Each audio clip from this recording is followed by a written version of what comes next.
नमस्कार, मैं हूं परवीन शेख। आप सभी का हमारी स्पेशल रिपोर्ट में बहुत बहुत स्वागत है। छत्तीसगढ़ का सियासी पारा अपने उफान पर है। राज्य में 7 नवंबर को पहले चरण में 20 सीटों पर वोटिंग होगी, जबकि दूसरे चरण के लिए 17 नवंबर को 70 सीटों पर मतदान है। राज्य की 90 विधानसभा सीटों का यह मुकाबला काफी दिलचस्प हो गया है। सत्ता पर काबिज कांग्रेस और बीजेपी में कड़ी टक्कर है। बीजेपी के पास बघेल के कामों का कोई तोड़ नहीं है। सीएम भूपेश बघेल ने 5 सालों में राज्य की जनता के लिए काफी काम किया है। इन कामों की बदौलत ही कांग्रेस फिर से सत्ता वापसी का दावा कर रही है और जो सर्वे आ रहे हैं वो भी इस ओर इशारा कर रहे हैं कि राज्य में फिर से कांग्रेस आ रही है। इस बीच चुनाव में ईडी की भी एंट्री हो चुकी है। कांग्रेस नेताओं और उनके करीबियों पर छापेमारी तो पहले से ही हो रही थी। अब ईडी की ओर से ऐसे बयान दिए जा रहे हैं जिसका फायदा बीजेपी को विधानसभा चुनाव में हो और कांग्रेस को सफाई देनी पड़ जाए। यानी छत्तीसगढ़ में ईडी राजनीतिक पिच पर बल्लेबाजी करने के लिए उतर चुकी है, जिससे राज्य का तापमान बढ़ गया है। चुनाव के बीच केंद्रीय मंत्री स्मृति ईरानी ने दिल्ली बीजेपी हेडक्वार्टर में एक प्रेस कॉन्फ्रेंस की। 4 नवंबर को की गई प्रेस कॉन्फ्रेंस में उन्होंने राज्य के सीएम भूपेश बघेल पर 508 करोड़ रुपए की रिश्वत लेने का आरोप लगाया है। स्मृति ईरानी ने कहा कि मनी लॉन्ड्रिंग मामले में शुभम सोनी ने अपने लिखित बयान में भूपेश बघेल पर 508 करोड़ रुपए रिश्वत लेने की बात मानी है। चलिए पहले देख लेते हैं उन्होंने कैसे सीएम भूपेश बघेल पर हमला बोला। देखते हैं क्या कुछ कह रही हैं स्मृति ईरानी। भूपेश बघेल जी के खिलाफ कुछ चौंका देने वाले तथ्य देश के सामने प्रस्तुत हुए हैं। असीम दास नामक एक व्यक्ति से 5 करोड़ 30 लाख से ज्यादा पैसा बरामद हुआ है। मैं आज आपके माध्यम से कुछ प्रश्न पूछना चाहती हूं। क्या ये सत्य है कि कांग्रेस के नेताओं को छत्तीसगढ़ में शुभम सोनी के माध्यम से असीम दास पैसा पहुंचाते थे? क्या यह सत्य है कि शुभम सोनी के माध्यम से एक वॉइस मैसेज के माध्यम से असीम दास को यह आदेश दिया गया कि वो रायपुर जाएं और बघेल को। तो सुना आपने क्या कह रही हैं स्मृति ईरानी। वैसे ये कोई पहला मौका नहीं है जब स्मृति ईरानी कांग्रेस नेताओं और कांग्रेस पर इस तरह के आरोप लगा रही हों। वो अक्सर इस तरह के बेतुके बयान देती दिख जाती हैं, लेकिन अब उनके इस बयान पर कांग्रेस ने उन्हें घेर लिया है। छत्तीसगढ़ के रायपुर पहुंचे कांग्रेस के राष्ट्रीय अध्यक्ष मल्लिकार्जुन खड़गे ने कहा उनका काम ही है लोगों को डराना, लोगों को फंसाना और कार्यकर्ताओं का मनोबल तोड़ना। छत्तीसगढ़ में कोई डरने वाला वोटर और नेता नहीं है। आज वो लोग जो कर रहे हैं कल वो इसका भुगतान करेंगे। प्रदेश में लगातार ईडी की कार्रवाइयां हो रही हैं और कल बीजेपी ने अपना घोषणा पत्र भी जारी कर दिया है। उनका काम ही है कि लोगों को डराना, लोगों को फंसाना और वर्करों को डिमोरलाइज करना। लेकिन छत्तीसगढ़ में कोई ऐसे डरने वाले वोटर्स नहीं है, नेता नहीं है और जो वो कर रहे हैं वो कल वो भी लोग इसका भुगतान करेंगे। आपको बता दें कि ईडी ने 3 नवंबर को छत्तीसगढ़ में एक सर्च ऑपरेशन किया था जिसमें 5 करोड़ 39 लाख रुपए नगद पकड़े गए थे।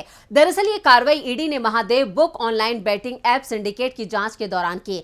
इस दौरान पकड़े गए कैश कुरियर असीम दास ने पूछताछ में खुलासा किया है कि बड़ी रकम बघेल नाम के राजनेता को दिए जाने का इंतजाम किया गया था। 2 नवंबर को ईडी को खुफिया जानकारी मिली थी। 7 और 17 नवंबर 2023 को होने वाले विधानसभा चुनावों के मद्देनजर महादेव ऐप के प्रमोटरों से छत्तीसगढ़ में बड़ी मात्रा में नकदी ले जाई जा रही है। ईडी ने होटल ट्राइटन और एक अन्य स्थान पर तलाशी ली और भलाई और सत्ता पर काबिज कांग्रेस के चुनावी खर्चों के लिए बड़ी मात्रा में नकदी पहुंचाने के लिए खासतौर पर संयुक्त अरब अमीरात जैसे भेजे गए एक कैश कुरियर असीम दास को डिटेन किया। ईडी ने 5 करोड़ 39 लाख रुपए की नगद राशि बरामद की है। असीम दास ने माना है कि जब्त की गई धनराशि महादेव ऐप प्रमोटरों से छत्तीसगढ़ चुनाव के लिए एक राजनेता बघेल को देने की व्यवस्था की गई थी। ईडी ने महादेव ऐप के कुछ बेनामी खातों का भी पता लगाया है, जिसमें 15 करोड़ 59 लाख रुपए की शेष राशि फ्रीज कर दी गई है। ईडी ने असीम दास को गिरफ्तार कर लिया है, जिसके बाद स्मृति ईरानी ने बघेल पर बड़े आरोप लगाए। अब ईडी ने कोई औपचारिक बयान तो नहीं दिया है, लेकिन मीडिया में और लोगों में गलत संदेश देने के लिए मैडम स्मृति हाजिर हो गई, जिसके बाद कांग्रेस ने ईरानी के खिलाफ मोर्चा खोल दिया है। स्मृति ईरानी ने बयान पर राज्यसभा सांसद और राजनेता मनोज झा ने कहा, जनता सब जानती है कि क्या हो रहा है। जहां भी चुनाव हो रहे हैं वहां हर गली नुक्कड़ पर ईडी, सीबीआई और आईटी दिख रही है। एक एक राज्य जहां भाजपा कमजोर है वहां यही हो रहा है और काफी तेज हो चला है। अब बीजेपी की तरफ से स्मृति ईरानी ने पीसी सुपर करते हुए उन्होंने आरोप लगाया है कि छत्तीसगढ़ के इलेक्शन में कांग्रेस के द्वारा हवाला के पैसे का इस्तेमाल किया जा रहा है। उन्होंने ये भी दावा किया कि जितने पैसे पकड़े गए 5 करोड़ से ज्यादा रुपयों की अभी तक जब्ती हुई है। क्या कहना है? नहीं, ये हवाला ट्रांजैक्शन ये सब कौन विभाग देखता है? शायद मेरे हिसाब से होम मिनिस्ट्री देखती है। होम मिनिस्ट्री ने आउटसोर्स कर दिया है क्या स्मृति जी को कि सारी जानकारी पुख्ता तौर पर उन तक पहुंचाई जाए, वो प्रेस कॉन्फ्रेंस करें। क्या आम आदमी समझता नहीं हो क्या रहा? टाइमिंग देखिए, मैंने कहा ना, तेल देखिए, तेल की धार देखिए, क्या हो रहा है ये सब लोग समझते हैं। एक एक राज्य जहां चुनाव हो रहा है वहां वहां आपको हर गली नुक्कड़ पर ईडी, आईटी, सीबीआई के लोग मिल रहे हैं।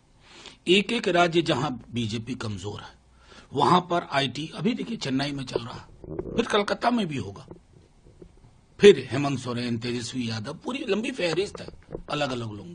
तो ये हम सब समझते हैं। बस इतना कहेंगे, बाज आइए इस प्रकार के हथकंडों से। लेकिन सर, जो एक नाम आ रहा है केंद्रीय मंत्री स्मृति ईरानी के बयान पर छत्तीसगढ़ के उप मुख्यमंत्री टीएस सिंहदेव ने कहा है कि उनके पास अगर कोई जानकारी और सबूत है तो सामने क्यों नहीं रखती, आरोप क्यों लगा रही हैं? कोई भी कार्रवाई हुई, कोई तथ्य सामने आया, कोई भी बात आई, सिर्फ खोखला आरोप। और वो सरकार की छवि को प्रभावित करने में सीधी साधी भोली भाली जनता के सामने में कभी कभी सफलता हासिल कर लेते हैं। वही कोशिश ये यहाँ कर रहे हैं। कौन सा सबूत उनके पास है और कैसी ईडी? वही ईडी है जिनके अधिकारियों के यहाँ नगद नोट पकड़ा रहे हैं। आप ही लोग दिखा रहे हैं, मीडिया के माध्यम से आप दिखा रहे हैं कि इतने इतने लाख रुपए ईडी के अधिकारियों के यहाँ से निकल रहे हैं। और उस ईडी का इस्तेमाल करके ये आरोप लगा के प्रभाव डालना चाहते हैं। कांग्रेस का महाधिवेशन हुआ, उसके पहले ईडी की कार्रवाई, कांग्रेस का अधिवेशन प्रभावित हो जाए। ठीक चुनाव के पहले हम लोग मान के चल रहे थे कि यही होगा। कोई ऐसी बात नहीं हुई है जिसका हमको पूरा अनुमान नहीं था कि ये ऐसे ही चाल चलेंगे कि जब चुनाव हार रहे हैं इस प्रकार की बात को लाओ। कहीं आपको जानकारी है, कभी कोई कहेगा कि कार्रवाई मत करो। जिसके घर में पैसा पकड़ाया है वो दूसरे के ऊपर आरोप लगा रहा है, जिसके ऊपर आरोप लगा रहा है उसके घर में आपको एक नया पैसा मिला, उसके तक पहुंचने वाले एक नए पैसे की बात हुई। आपने इलेक्ट्रॉनिक ट्रेल की बात की, इलेक्ट्रॉनिक ट्रेल वहां तक पहुंच नहीं रहा है, कहीं आपको कोई सबूत नहीं मिल रहा है। अब आपने 508 करोड़ रुपए की बात कर दी। एक नया पैसा किसी के घर में पहुंचा है, आपके पास कोई सबूत है क्या? मात्र आपने एक एलिगेशन लगा दिया और एक माहौल बनाने की कोशिश की। और ईडी का जो प्रेस रिलीज है उसमें भी लिखा हुआ है। छत्तीसगढ़ के मुख्यमंत्री भूपेश बघेल को महादेव ऐप प्रमोटर्स द्वारा 508 करोड़ रुपए का भुगतान करने के ईडी के दावे पर छत्तीसगढ़ कांग्रेस प्रभारी कुमारी शैलजा ने कहा, जब सारे हथकंडे फेल हो जाते हैं तो बीजेपी इस तरह की बातों पर आ जाती है। हमें पहले से ही लग रहा था कि ये केंद्रीय एजेंसियों का दुरुपयोग करेंगे, जो कि हो रहा है, लेकिन हमें अपने काम पर विश्वास है। भूपेश बघेल और पूरे मंत्रिमंडल ने काम किया है। छत्तीसगढ़िया लोग हम पर, कांग्रेस सरकार पर और हमारे नेताओं पर पूरा भरोसा रखते हैं। ये भरोसे की सरकार है। सरकार ऑपरेटर हवाला फंडिंग के थ्रू चुनाव लड़ना चाह रही है और छत्तीसगढ़ पुलिस भी इस पर सवाल उठा रही है। देखिए, इस तरह की बातें आज से नहीं, ये पहले से कर रहे हैं। जब कुछ और नहीं मिलता और यहाँ पर हमारी सरकार ने भूपेश बघेल जी के नेतृत्व में जो इतने उम्दा काम किए हैं, आज भारतीय जनता पार्टी इस दौड़ में है कि कैसे उस चीज को वो और ज्यादा आगे बात करें, लेकिन जनता का विश्वास उन पर नहीं है। जब सारे हथकंडे फेल हो जाते हैं तो ये हमेशा इस तरह की बातों पर आते हैं, और आपने देखा आज नहीं पहले से ही, और हमें लग रहा था कि चुनाव में ये और ज्यादा इस तरह की सेंट्रल एजेंसीज का दुरुपयोग करेंगे, जो कि हो रहा है। लेकिन हमें अपने काम पर विश्वास है और भूपेश जी ने, पूरे मंत्रिमंडल ने काम किया है और हम इस काम को आगे लेकर जाएंगे।